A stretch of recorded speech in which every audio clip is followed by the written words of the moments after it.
Mis hermanos y mis amigos, muy buen día. Tenemos el privilegio de estudiar juntos la preciosa palabra de Dios y vamos a empezar una nueva etapa estudiando la segunda epístola del apóstol Juan. Hemos estudiado ya la primera, hace algún tiempo estudiamos el mismo Evangelio de Juan y pensando precisamente en eso, en el autor de tanto Juan como las epístolas de Juan y el Apocalipsis, fíjese que hay una característica que atraviesa cada uno de estos libros y que quiero que hoy resaltemos y es una pareja magnífica, la gracia y la verdad.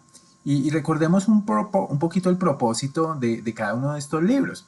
Fíjate que cuando estudiábamos el Evangelio de Juan, veíamos ahí en capítulo 20, versículo 31, que estas cosas se han escrito para que creáis que Jesús es el Cristo, el Hijo de Dios, y para que creyendo tengáis vida en su nombre.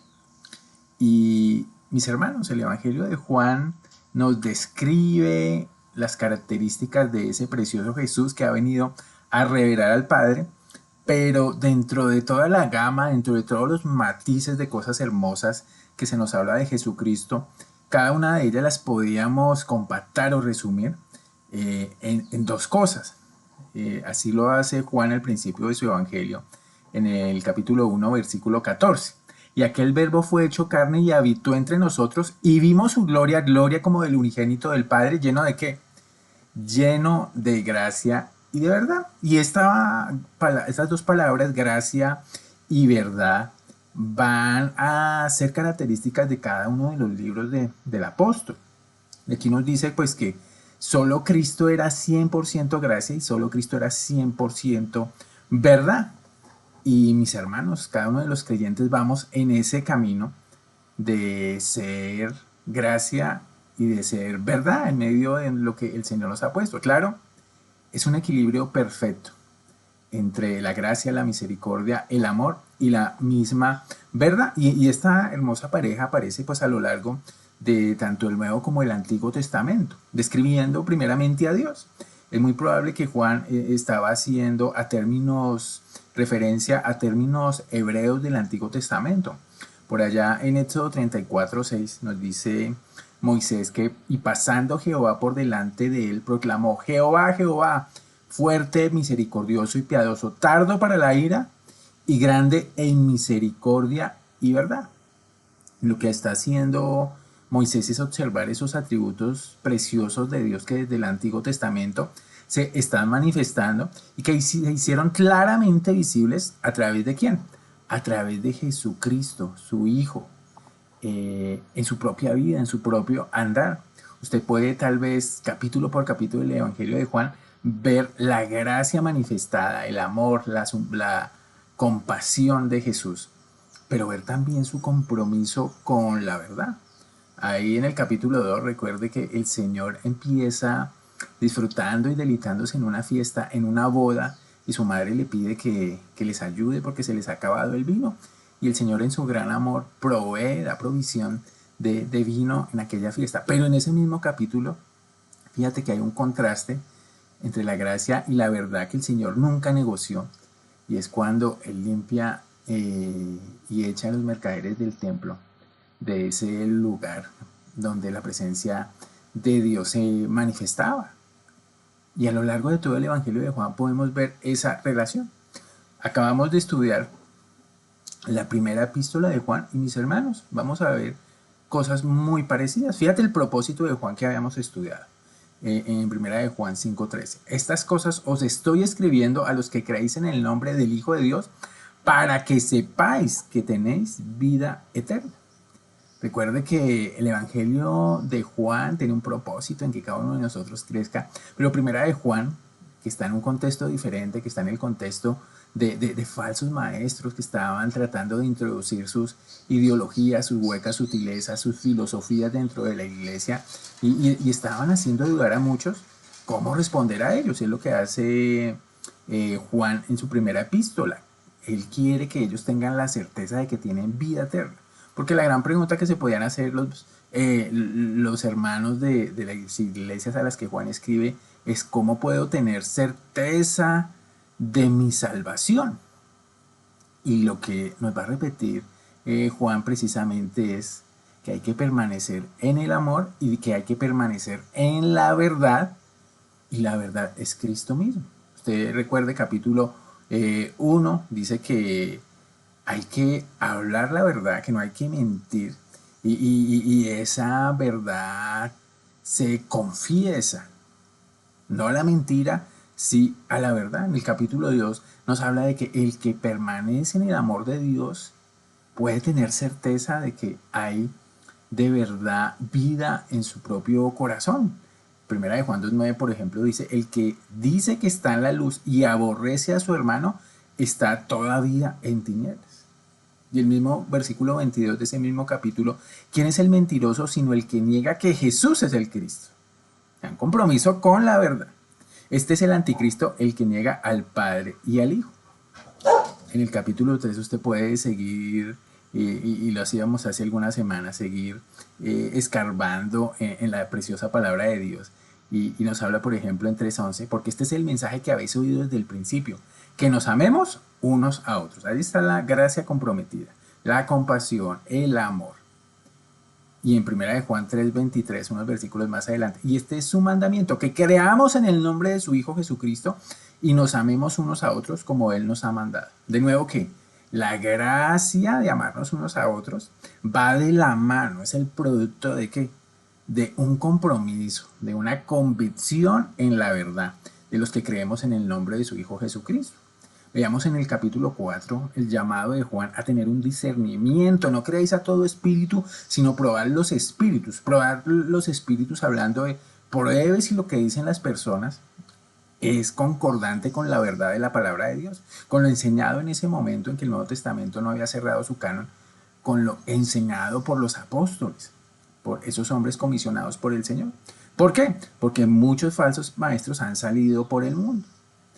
Y ahí mismo unos versículos después engancha todo a que, amados, en 4:7, amados, amémonos unos a otros porque el amor es de Dios. Todo el que ama es nacido de Dios y conoce a Dios. Y terminábamos hace unos días estudiando el capítulo 5.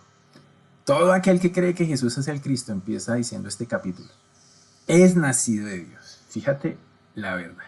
Y todo aquel que ama al que engendró, ama también el que ha sido engendrado por él. La verdad y el amor, mis hermanos, en la vida del creyente son una manifestación gloriosa de quién es Él. Finalmente, ¿cuál es el propósito de Dios con nosotros? Que tanto el amor y la verdad estén llenando nuestro corazón y se estén manifestando como luz que resplandece en medio de las tinieblas delante de un mundo que anda totalmente desequilibrado. ¿Qué nos pasa muchas veces? Que o la balanza va hacia la verdad y a veces estamos muy comprometidos tal vez con la verdad, con el conocimiento y con la sustentación, pero eso no se manifiesta en amor. O tal vez por el contrario, hay unas manifestaciones y un deseo de amar, de ser compasivo, pero a veces negociando la verdad. Y precisamente, mis hermanos, es lo que vamos a ver en segunda de Juan. Y en tercera de Juan, de una vez le adelanto. Porque segunda de Juan es una carta dirigida a una hermana que ama sin discernimiento, que tal vez acoge a los falsos maestros. Y vamos a empezar a ver en esta preciosa carta el llamado de Juan a que haya un compromiso así como el de Jesús, a que está lleno de toda gracia y verdad. Tercera de Juan, le adelanto, es todo lo contrario. Es el de un hombre que está comprometido con la verdad, pero que esa verdad no se ha manifestado en amor. Que su compromiso tal vez legalista y tal vez exclusivista le ha llevado a rechazar aún a los enviados del Señor. Entonces tal vez podamos ponerle un título precioso a todo lo que vamos a ver aquí en segunda de Juan 1:1-3. Y ese título podría ser Amar en la verdad. Vamos a leer aquí los 3 primeros versículos de segunda de Juan. Fíjate lo que dice. El anciano a la señora elegida y a sus hijos, a quienes yo amo en la verdad, y no solo yo, sino también todos los que han conocido la verdad, a causa de la verdad que permanece en nosotros y estará para siempre con nosotros. Sea con vosotros gracia, misericordia y paz de Dios Padre y del Señor Jesucristo, Hijo del Padre, en verdad y en amor. Entonces, mis hermanos, para estudiar estos versículos, podemos poner este título, Amar en la verdad. Y quiero que veamos unas características de la verdad en estos tres versículos. La primera es que la verdad une a los creyentes. La segunda es que la verdad permanece en los creyentes. Y la tercera es que la verdad bendice a los creyentes. Entonces empecemos hablando del versículo número 1 bajo este título. La verdad une a los creyentes. Mis hermanos, hay una realidad palpable. La dijo el mismo Pilato, quien le pregunta cínicamente al Señor, ¿qué es la verdad? Por allá en Juan 18:38. Y esto lo que hace esta pregunta es solo reflejar un poquito la opinión de muchas personas hoy en día acerca de la verdad. Todo el posmodernismo ve ese concepto de la verdad pues con mucho escepticismo. No creen que exista una verdad absoluta. No creen que haya una verdad de parte de Dios con la que se pueden juzgar todas las cosas. Por eso, mis hermanos, no hay mayor prioridad para un creyente que reconoce la verdad como la verdad que viene de Dios, como ese fundamento de el Dios cuyo atributo es no cambiar, no mentir, para esa verdad revelada para cada uno de nosotros. Y esa verdad pues, la tenemos en la Biblia, en la palabra de Dios, la Biblia que estamos estudiando en este tiempo. Por eso lo que está llamando Juan a hacer aquí es a que debemos estar comprometidos con la verdad, porque existimos en un mundo en el cual reina Satanás, que es el padre de la mentira, y lamentablemente pues se enseñan muchas mentiras en nuestro tiempo. Es un mundo de mentiras. Y vemos esa característica de la verdad que une a los creyentes. Vamos a leerlo primero en la Reina Valera. Dice Juan, el anciano a la señora elegida y a sus hijos. Y quiero que pensemos en cada uno de estos términos. Primero, en el anciano. Cuando Juan escribió esta epístola, mis hermanos, claro, era un hombre de avanzada, era un hombre anciano. Era seguramente el último apóstol sobreviviente, pero la referencia que tenemos aquí no es anciano como una persona de edad, sino anciano, la palabra original es presbúteros, presbítero, y tiene un artículo definido importante que no resalta su edad, sino resalta su posición de supervisor espiritual de la iglesia. Hay mucha controversia entre si Juan escribía a una iglesia o está escribiendo literalmente a una persona, a una mujer, a una señora que tenía hijos. No vamos a ser dogmáticos en eso, mis queridos hermanos, porque al punto al que hemos enfocado en nuestro estudio ahí en la epístola, no varía eso. Si es una señora con hijos que estaba teniendo problemas con ese equilibrio entre el amor y la verdad, o si era una iglesia con varios creyentes que tenía iglesias hermanas y tenían el mismo problema, las aplicaciones y todo lo que podemos sacar no varía. Personalmente, mis hermanos, creo que literalmente se está refiriendo a una mujer, a una hermana en Cristo, a una señora, la señora elegida a quien Juan dirige esta carta, es una mujer real. Yo creo que no es una iglesia, pero no hay problema si usted lo piensa de otra manera. Aquí, mis hermanos, el hecho es que no se mencione, por ejemplo, al esposo. Eso podría indicar que la mujer era viuda y en todo caso era una mujer que seguramente tenía mucho aprecio por su iglesia y asumía la responsabilidad de proveer hospitalidad en el lugar en un momento en que existían muchos predicadores itinerantes, tanto genuinos predicadores de la palabra de Dios como falsos predicadores de la palabra de Dios. Y fíjate que ahí está la tesis del asunto que estamos tratando en la segunda epístola de Juan. Ahí, además de que nos dice que era una señora literal, utiliza un adjetivo hermoso que le da una característica a esta mujer creyente. Ella era elegida, de la palabra eclectos, que dice seleccionado, escogido, por el cual se ha hecho una elección. Y mis hermanos, ese término describe personalmente a alguien seleccionado por Dios para la salvación, para la gloria eterna a través de el Señor Jesucristo. Y esa es una verdad que tanto Juan, Pedro, Pablo nos han enseñado acerca de la elección. No vamos a profundizar en eso, pero fíjate que estos tres términos nos reflejan la tesis del asunto, los personajes esenciales, el apóstol Juan, el anciano, y la señora elegida, junto con su familia, junto con sus hijos. Y fíjate la frase que va a utilizar, quiero que lo veamos ahora en la Nueva Traducción Viviente. Fíjate cómo lo pone la Nueva Traducción Viviente. Yo, Juan el anciano, le escribo esta carta a la señora elegida y a sus hijos. ¿Y cuál era la relación que había entre ellos? A quienes amo en la verdad. Imagínense esto tan hermoso. A quienes amo en la verdad. Y amor y verdad, mis hermanos, que lo vimos desde el Evangelio de Juan, que lo vimos en la epístola primera de Juan, aquí está de nuevo reflejado como algo esencial. Yo amo en la verdad, revela una relación personal con esta familia y abarca tanto a esta dama como a sus hijos, y es un enfático amor personal, continuo, un amor, y la palabra traducida amo viene también del griego agapao, un amor sumamente especial, más allá de la amistad, un amor que está referenciado y que está de alguna manera mediado pues por la verdad. ¿Y cuál es la verdad? El Señor Jesucristo. La verdad que ligaba a Juan y a todos, fíjate que dice, y no solo esta familia de Juan, sino también todos los que conocen la verdad, la creencia común en una verdad. Y esa verdad es la verdad del Evangelio. Mis hermanos, la verdad del Evangelio nos une con un grupo de personas en una común fe, y también nos puede desligar de un grupo de personas con las que no tenemos una común fe. Claro, por eso es tan importante la iglesia local, porque es en la iglesia local donde desarrollamos este amor sujetado por la verdad.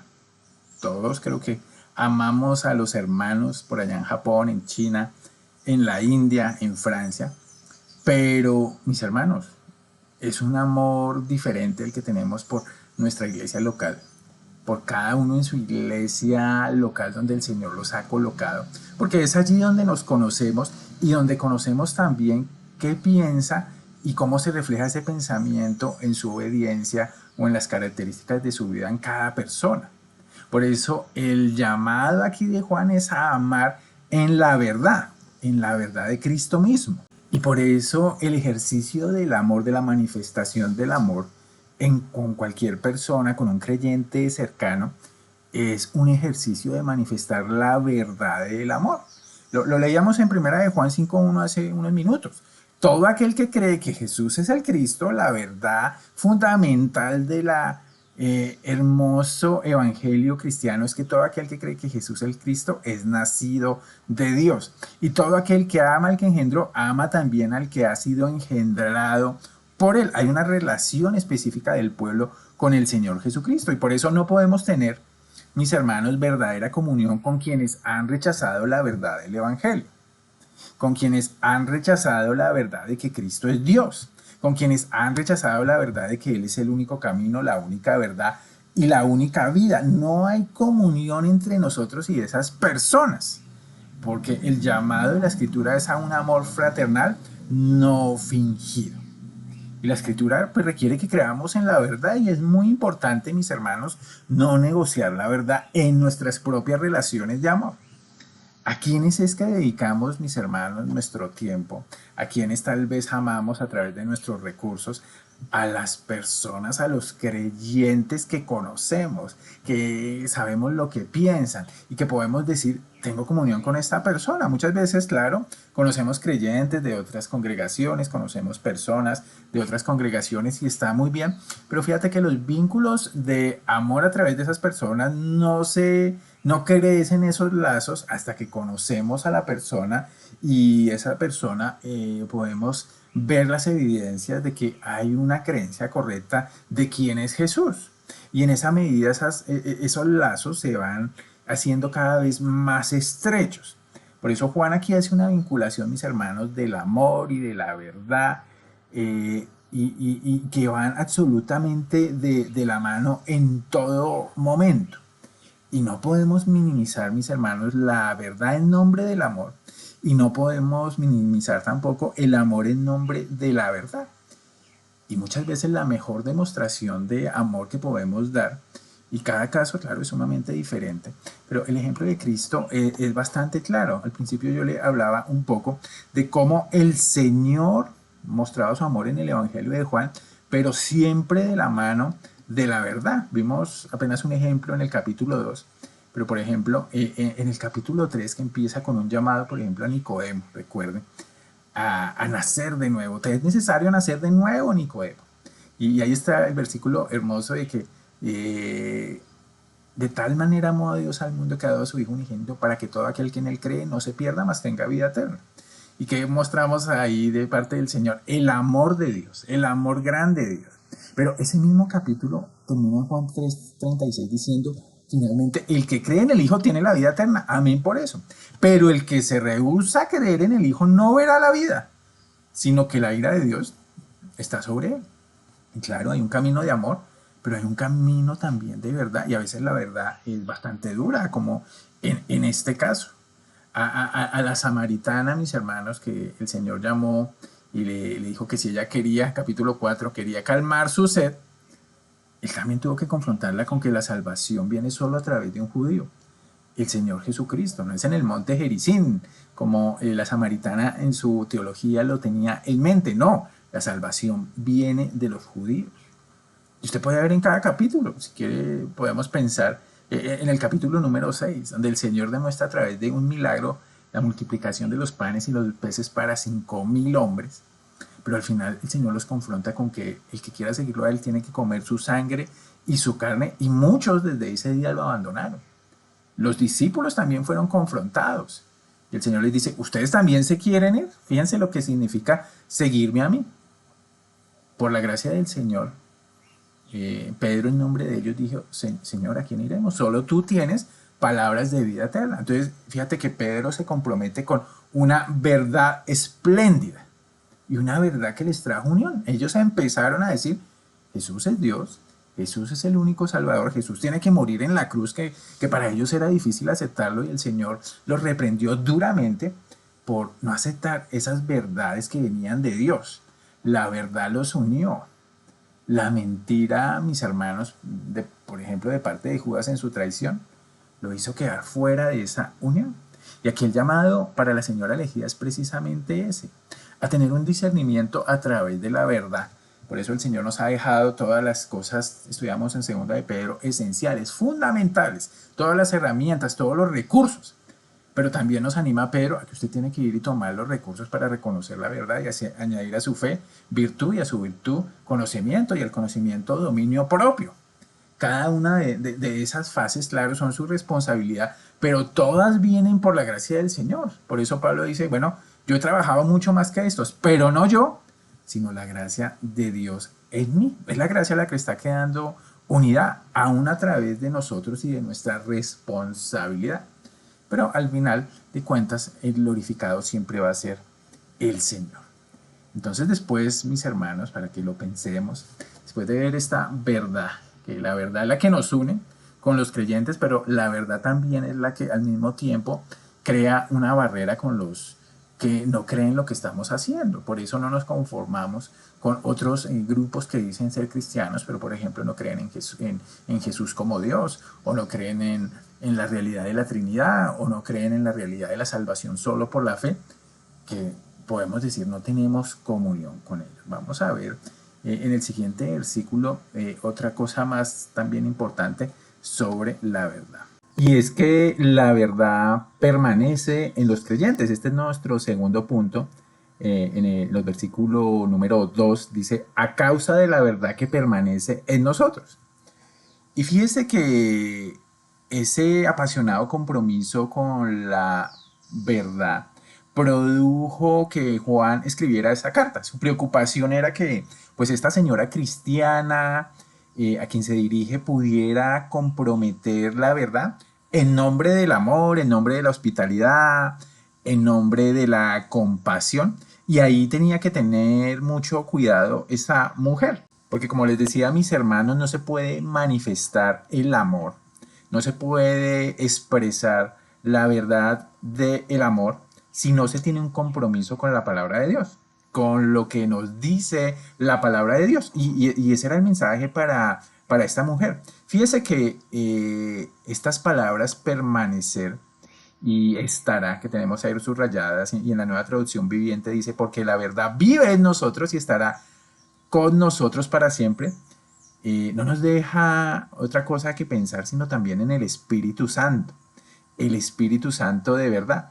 Fíjese en un versículo, el de Juan 14:17, donde nos dice el Señor, el Espíritu de verdad, a cual el mundo no puede recibir porque no le ve ni le conoce, pero vosotros le conocéis porque mora con vosotros y estará en vosotros. Y fíjese que aquí mismo en Juan, más adelantico, el Señor nos dice que cuando venga el Consolador, en Juan 15:26, a quien yo os enviaré del Padre, el Espíritu de verdad, el cual procede del Padre, Él dará testimonio acerca de mí.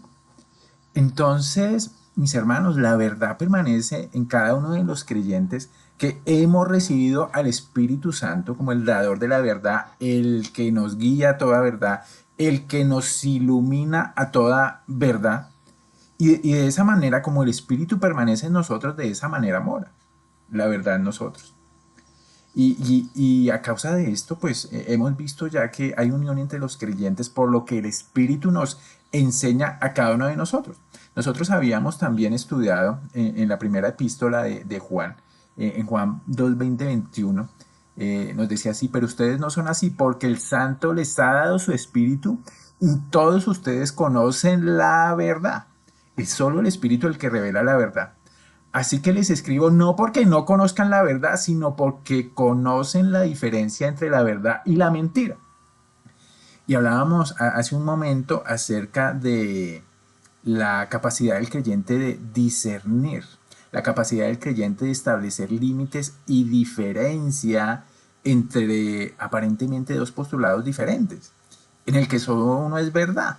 Y mis hermanos, estamos bombardeados por una serie de mentiras que produce este mundo bajo el dominio de Satanás. Y tenemos el llamado a profundizar en la escritura, a que sea por medio de la escritura y del evangelio que nuestros ojos sean abiertos, así como cuando llegamos a conocer al Señor, el Espíritu nos quitó la venda de los ojos, la venda puesta por Satanás para no ver la hermosura de la belleza de Cristo y para no discernir la verdad de la mentira. Verdad y mentira que, por ejemplo, nuestros primeros padres, Adán y Eva, no tuvieron la capacidad de discernir en su momento, cuando fueron tentados. ¿Por qué? Por las mentiras finalmente el enemigo de Satanás. Y estudiábamos ahí también en el versículo 27 de Juan, de Juan 2. En Nueva Traducción Viviente, fíjate lo que dice, y subrayamos ahí los términos referentes, los términos análogos. Dice, pero ustedes han recibido al Espíritu Santo y Él vive dentro de cada uno de ustedes. Así que no necesitan que nadie les enseñe qué es la verdad, pues el Espíritu les enseña todo lo que necesitan saber y lo que Él enseña es verdad, no mentira. Entonces, el Espíritu Santo, fíjate que no es el instrumento de Dios para que cada uno de nosotros pueda acceder a la verdad. Y eso no significa que no podamos ser enseñados por otros hombres, sino que es el Espíritu Santo el que nos convence a cada uno de nosotros, el que nos da una certidumbre y convicciones claras acerca de lo que no es y de lo que sí es verdad. Y poder reaccionar así como los de era juzgando todas las cosas, porque el creyente debe por la palabra discernir, debe juzgar y medir en una balanza todo lo que se le está enseñando y tomar las acciones adecuadas mediante la palabra de Dios, pues para recibir o no, en este caso, a personas que no enseñaban la verdad, pero en sí mismo para recibir o no recibir lo que tal vez otras personas, aún bien intencionadas, nos puedan decir como una verdad. Y Jesús mismo en Juan 5:38, él reprende a los judíos incrédulos porque las palabras no moraban en ellos. Las palabras que hablaba Jesús no producían fruto en ellos. Mis hermanos, los verdaderos creyentes permanecemos en la palabra y por tanto no estamos en tinieblas espirituales. El espíritu que permanece en los creyentes, mis hermanos, es el que nos guía a toda verdad y nos da la capacidad de discernir. Finalmente, como lo dice el Señor por medio de Pablo a los Corintios, de tener la mente de Cristo, de llevar cautivo todo pensamiento a la voluntad del Señor. Y eso solo, mis hermanos, lo va a hacer la palabra en cada uno de nosotros. Por eso la verdad permanece no por nuestra propia esfuerzo solamente, sino porque el Espíritu Santo que mora en nosotros nos lleva a toda verdad escritural. Y esto lo debemos tener en cuenta, mis hermanos. ¿De dónde viene la verdad? La verdad tiene como su fuente la Trinidad, el Padre, el Hijo y el Espíritu Santo. Entonces, pensando en esto, vamos a tratar nuestro tercer punto, y es cómo la verdad bendice a los creyentes. Fíjate en el versículo número 3, sea con vosotros gracia, misericordia y paz. Y estas hermosas expresiones aparecen aquí junticas de nuevo, como Pablo también le escribe a Timoteo, y eran muy comunes en los saludos de la época. Pero fíjate de dónde provienen, de Dios Padre y del Señor Jesucristo. Y tienen que ver mucho, mis hermanos, con el Evangelio y con el plan magnífico de salvación y de su progresión. Fíjate que la gracia viene de Dios, que decidió, inició el plan junto con su Hijo y el Espíritu Santo, la Trinidad unida, para concedernos perdón a través de Jesucristo y para buscar restaurar una relación perdida en el Edén a través de Jesucristo. Esa gracia que lleva el Señor a llevar misericordia o a llevarnos misericordia a nosotros, a no darnos lo que merecíamos. ¿Qué merecíamos? La muerte eterna, eternamente separados del Padre, del Hijo y del Espíritu Santo. Y esa misericordia se hizo concreta en que el que no conoció pecado, el Señor Jesucristo, por nosotros Dios el Padre lo hace pecado para que nosotros fuéramos declarados justicia de Dios en él. ¿Y eso qué trajo en la relación del Padre y de nosotros? Trajo paz. Trajo la paz que ahora tenemos, que justificados pues por la fe, tenemos paz para con Dios. Paz para con Dios. Entonces, lo que le está recordando Juan a la hermana elegida es que ella ya está disfrutando de esa gracia, de esa misericordia y de esa paz a través de que ella se toque la verdad del Evangelio, la verdad que permanece en ella. Fíjate cómo lo dice la Nueva Traducción Viviente. La gracia, la misericordia y la paz que provienen de Dios Padre y del Señor Jesucristo, el Hijo del Padre, permanecerán con nosotros los que vivimos en la verdad y en el amor. Entonces, el vínculo perfecto con el Evangelio es aceptarlo como una verdad ¿de quién? Del Señor Jesucristo, del que vienen todos los regalos. Dice Santiago 1:17 que todo don perfecto, que toda buena dávida desciende de lo alto del Padre de las luces, en el cual, y esto es muy importante, no hay mudanza ni sombra de variación, el cual permanece como es en todo momento, y esa es nuestra confianza y nuestra seguridad. Por eso, fíjate que es muy importante, mis hermanos, que tengamos en mente la realidad de la verdad siempre, en este caso puntual, en su relación con el amor. Pero en el caso puntual, mis hermanos del Evangelio, la verdad vino a nosotros, dice Efesios 1:13, la verdad fue aceptada por nosotros, la creímos, dice Efesios 1:13, y fuimos sellados con el Espíritu Santo, del que hablábamos en el segundo punto. Y esto es pues realmente muy importante para cada uno de nosotros, porque el Señor ya nos había dicho, ustedes conocerán la verdad y los hará libres. Cuando venga el Espíritu de verdad, Él los guiará a toda verdad. Nos convenció de pecado, de juicio, de justicia. Y la oración del Señor por nosotros es, santifícalos en tu verdad, tu palabra es verdad. Por eso, ¿cuál es la acción del creyente? En este caso de la hermana elegida y de sus hijos. Procurar con diligencia presentarse a Dios aprobado, como un obrero que no tiene de qué avergonzarse, que usa bien la palabra de verdad. El apóstol Juan lo va a decir más adelante en unos términos similares en tercera de Juan. No tengo yo mayor gozo que este, que el oír que mis hijos andan en la verdad. Y ese es el llamado, mis hermanos, para todos nosotros. El Salmo 119 nos ha dicho que toda la palabra de Dios, la suma de esa palabra es verdad. Y el Salmo 25:5 nos dice que debemos encaminarnos en la verdad. Y ese encaminamiento solo viene de Dios, porque Él le pide al Señor, Señor, encamíname en tu verdad y enséñame, porque tú eres el Dios de mi salvación. Y ese lleno de gracia y de verdad vino a manifestar que la gracia y la verdad solo venían por medio de Él, de Jesucristo. La ley fue dada por Moisés, dice por allá en Juan 1, pero la gracia y la verdad vinieron por medio de Jesucristo. Entonces es el llamado para cada uno de nosotros, mis hermanos, de permanecer fieles, contactados, disciplinados, esforzándonos en asimilar la palabra del Señor para que nuestra mente siga cambiando, como dice Romanos 12, un lavado de mente que está siendo lavada por el agua de la palabra constantemente para conocer cuál es la buena voluntad de Dios. Perfecta, preciosa, siempre verdadera y que no cambie. Entonces, después de ver esto también, mis hermanos, de que la verdad nos sigue bendiciendo y por eso tenemos que acudir a la palabra de Dios como la verdad que nos la ha lavado desde el principio y que nos sigue lavando y por la cual hemos llegado a conocer al Señor Jesucristo. Pensando en eso, pues mis hermanos, aquí unas reflexiones para que estemos atentos. Es importante para nosotros amar a nuestros cercanos sin negociar la verdad, que es el mensaje central que se le daba a la mujer elegida, a la señora elegida. Estamos conscientes que la verdad bíblica viene por el Espíritu en nosotros. Él es el que nos muestra toda verdad, el que nos ilumina la palabra para que esta verdad se vuelva vida en nosotros y cambie nuestro corazón para anhelar todo lo que es de arriba, rechazar todo lo que es de la tierra, lo que no da gloria a Dios. Y finalmente, la verdad del Evangelio nos llena todos los días de paz en la gracia y misericordia que hemos recibido. Mis hermanos, necesitamos todos los días del Evangelio, de toda la escritura inspirada por Dios, porque el Señor nos hizo renacer, o más bien nacer por la palabra de verdad, para ser primicias de sus criaturas, pero para seguir siendo nutridos por la verdad de la palabra de Dios que nos permite discernir todas las cosas.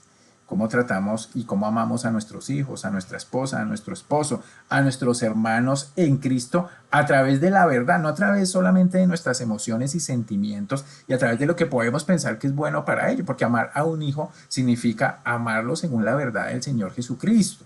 Y a veces ese amor es duro y a veces no es lo más agradable en ciertas ocasiones, pero al final del día traerá beneficios y se busca generar lo mejor. Por eso el amor, aunque es sufrido, es benigno, no tiene envidia, se goza en una cosa. El amor se goza en la verdad. Entonces, mis hermanos, recordando este amar en la verdad, hemos visto cómo esa característica hermosa de la verdad une a los creyentes y también desune, por decir así, o nos separa de los no creyentes. La comunión no existe entre un creyente y un no creyente, solo entre creyentes. La segunda es que la verdad por el Espíritu permanece constantemente en los creyentes porque Él es el que ilumina la verdad, nuestra responsabilidad, ir y buscar la palabra de verdad, la palabra de Dios. Y finalmente, mis hermanos, la verdad nos ha bendecido, nos bendice y nos continuará bendiciendo porque es la que nos limpia y la que nos hace cada día más semejantes a el lleno de gracia y de verdad, el Señor Jesucristo. Eso les quería compartir, mis queridos. Un abrazo para todos y cada uno de ustedes. Que el Señor los continúe bendiciendo. Chao.